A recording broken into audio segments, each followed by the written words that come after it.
Welcome to our channel once more. So on this video, I'd like to take up these two examples just to wrap up the whole concept. So remember, we are dealing with quadratic inequalities. So I'd like to summarize everything in 3 steps. So the first thing, you have to calculate your critical values, draw the graph to represent your solution, and then write your solution.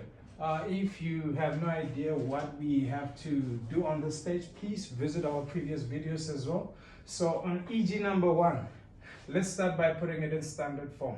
So therefore, I'll start by saying CV, basically just to calculate my critical values. I have, in this case, it's x squared over 2. You have to multiply each and every term by your LCD, meaning in this case I have 2. This would be over 1, this also would be over 1, then my LCD will be 2. So by multiplying by the LCD, each time I get 2x, as well multiplied by 2. I also have less or equal to 16 multiplied by 2. So let's see, 2 cancels with 2, we have x squared minus 4x, as well as less or equal to 16 times 2 will be 32. Now put it in standard form, meaning less or equal to 0 will be having x squared minus 4x, as well as less. So when you transpose 32, you get minus 32, which should be less or equal to 0. We've indicated that we are calculating our critical values, so we could say x minus, let's get the factors of 32, of which when we add them we get minus 4. We have 32 times 1. And my methodology that I'd like to share with you in finding factors, start by dividing by 2 if it's divisible. If I divide 32 by 2, I get 16. And then multiply 1 by 2, I get 2. Do we get any closer to any values of factors which add up to minus 4? No. Divide by 2 again, we have 8. 8 times 4. Of course, 8 times 4 equal to 32. When we add these two numbers together, we can get to minus 4. So the bigger factor, remember, has to occupy the sign of the middle term. I have 8. And I also have plus 4, which should be equal to 0. Therefore, x should be equal to 8. Or x should be equal to minus 4.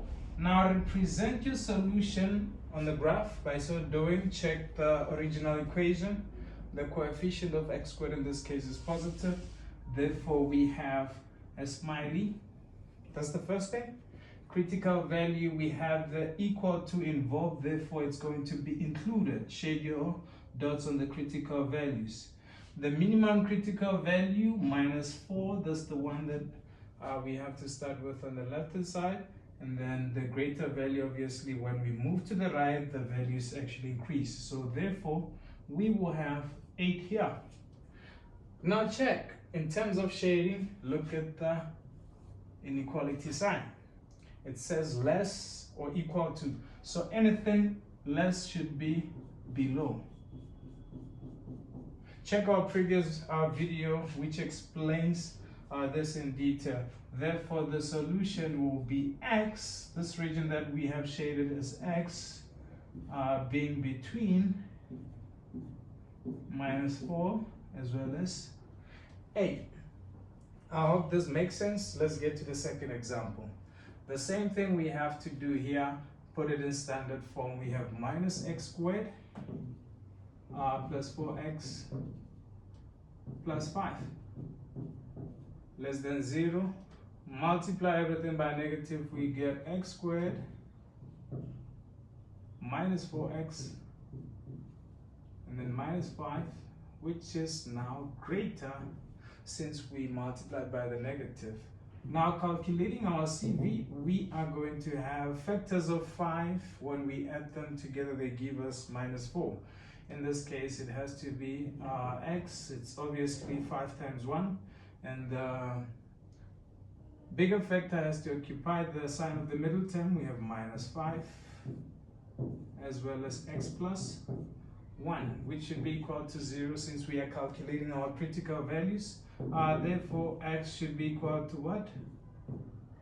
5, or x equal to -1. Now let's represent our solution graphically. We have now our solution as x. Don't forget the x. Now in this case we have the coefficient of a being negative.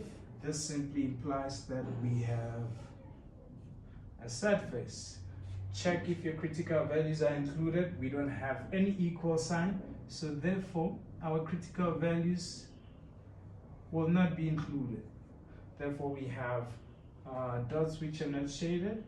Therefore now check the minimum critical value between the two. Obviously it will be -1. The maximum critical value 5. Coming to the shading, check. We have less or equal to for the set face. Therefore we have to shade below, since it's what? It's less than, not less or equal to, pardon me on that one. Let me remove my critical value so that we can be clear on the shaded region. I have -1 as well as 5. So less than simply implies where your function is below the x-axis. Solution in this case will be x. This part will be x less than -1 in union with x greater than what? It should be 5. And this is basically our solution. I hope everything makes sense, and please stay tuned for more content. Please don't forget to subscribe as well as switch on the notification bell. I actually will see you on the next one. Thank you.